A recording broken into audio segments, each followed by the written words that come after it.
Eu estava de férias da faculdade e marquei para ver uma amiga que não encontrava há anos.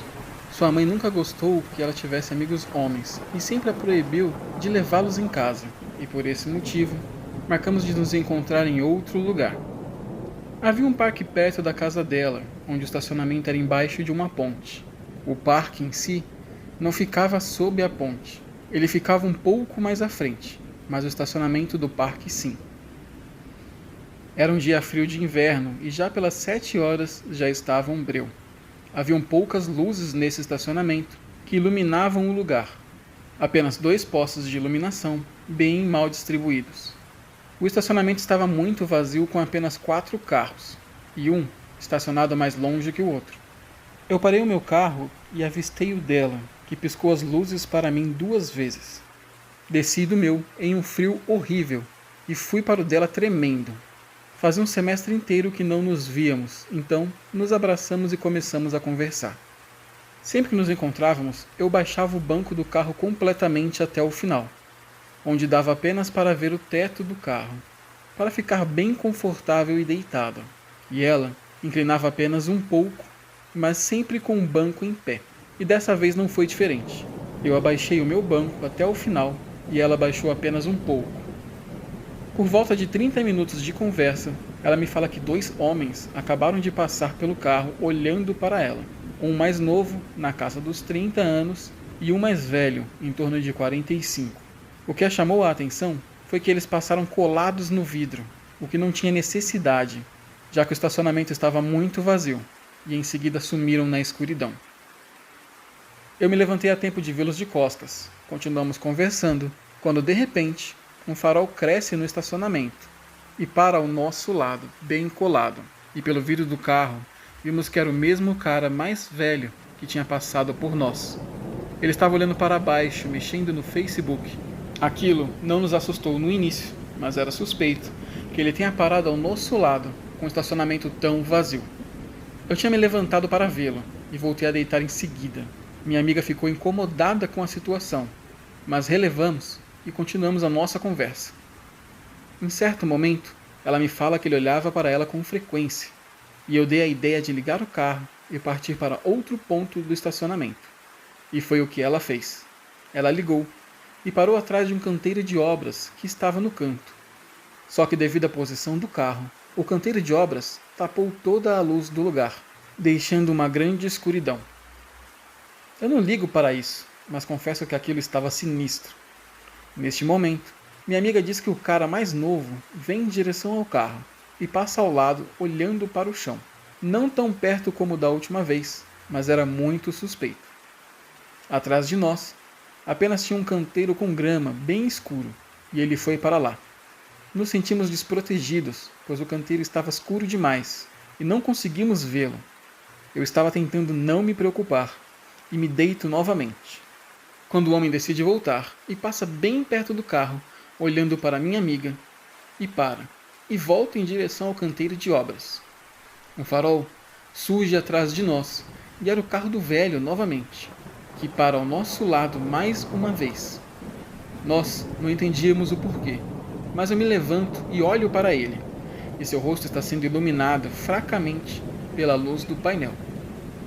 Eu abro a porta do carro com raiva e bato no seu vidro e grito: "Qual é a sua, cara?" Ele olha para mim e faz uma cara de surpresa, de assustado, ligando o carro e parando mais à frente, onde o mais novo entra no banco do passageiro e vão embora. Nós não tínhamos entendido nada sobre aquela noite, até esses dias, onde paramos para refletir melhor. Em nenhum momento os homens me viram no carro. Eu estava sempre deitado e apenas os via de costas. Eles passavam olhando para minha amiga, mas não perceberam a minha presença, pois não estava na altura dos olhos. E quando eu saí do carro para confrontá-los, eles não esperavam por aquilo, e não sabiam que eu estava lá. Então se assustaram e partiram. Esse tempo todo, eles estavam de olho em minha amiga, achando que ela estivesse sozinha. Sabe-se o que eles queriam com ela, se seria sequestro, roubo ou algo pior. Graças a Deus, nada aconteceu e nós nunca mais estacionamos por lá. Fala pessoal, tudo bem? É só uma pequena pausa. Se vocês estão gostando desse vídeo, deixem um like, compartilhem com os amigos e ativem o sininho, galera. Isso dá uma força muito grande para que esse projeto tenha continuidade. Agora, vamos voltar às histórias. Em época de férias, costumamos viajar em família. Dessa vez, meus pais quiseram fazer algo diferente. Fomos a uma área de camping e alugamos um chalé. O lugar não era ruim, apesar de ser afastado de tudo. Nenhum chalé era perto um do outro e todos afastados e isolados. Pegamos a chave do chalé e não tivemos nenhum problema. Nosso único incômodo era um carrinho de golfe que passava aos redores de nosso chalé com frequência. Em certo momento, meu pai se irritou com isso e foi confrontar o rapaz do carrinho e perguntou o porquê dele estar passando por ali com frequência nos observando. E ele respondeu que estava apenas fazendo a ronda e vendo se estávamos bem. E neste momento, ele aponta para mim e completa, falando principalmente, vendo se aquela moça bonita está bem. Eu era menor de idade, ainda tinha 17 anos. Não era raro eu receber elogios, mas assim, do nada, de um estranho, foi constrangedor. Meu pai o expulsou de lá e exigiu que ele não voltasse a nos perturbar, e o homem sumiu, pelo menos por um tempo.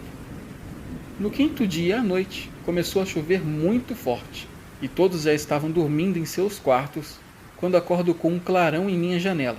De início, eu achava ser um raio, mas quando eu olho, era o homem novamente, tirando fotos minhas dormindo com o seu celular.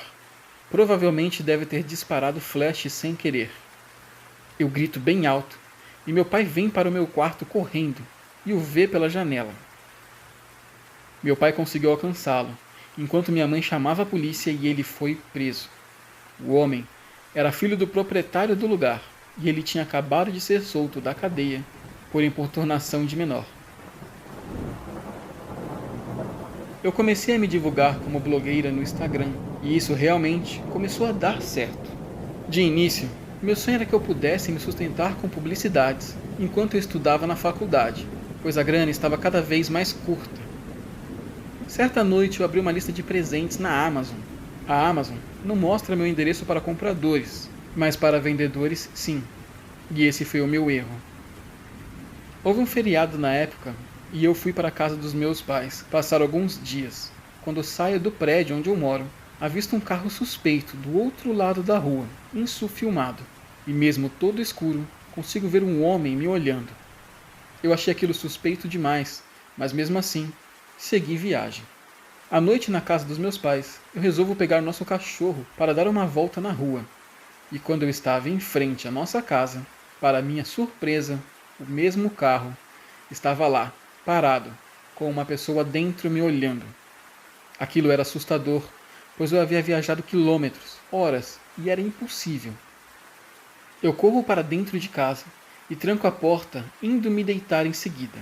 Na manhã seguinte, eu me levanto e vou checar a correspondência, e havia uma carta direcionada a mim, sem remetente, e por dentro dela, uma nota de 100, como se fosse um mimo. Aquilo me assustou muito, e eu fiquei a noite toda preocupada. O feriado acabou e eu voltei para o meu apartamento alugado perto da faculdade. O apartamento tinha um estacionamento fechado, onde apenas acessava os moradores e era onde eu deixava o meu carro. Certo dia, eu deixei minha câmera no carro, com várias gravações, e o meu carro foi roubado com tudo. Eu nunca achei que dentro do meu prédio alguém poderia me roubar, e para piorar, minha janela fica no térreo, e pelas câmeras de segurança, a pessoa que roubou o meu carro ficou me observando por horas, à noite, enquanto eu dormia, antes de me roubar.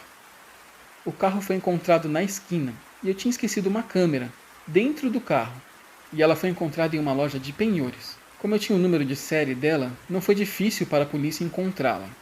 Mas o cartão de memória que estava dentro, com todas as minhas filmagens para o Instagram e fotos, sumiu. E eu acho que esse tinha sido o real motivo do roubo. Depois desse dia, eu me mudei e a pessoa nunca mais me seguiu.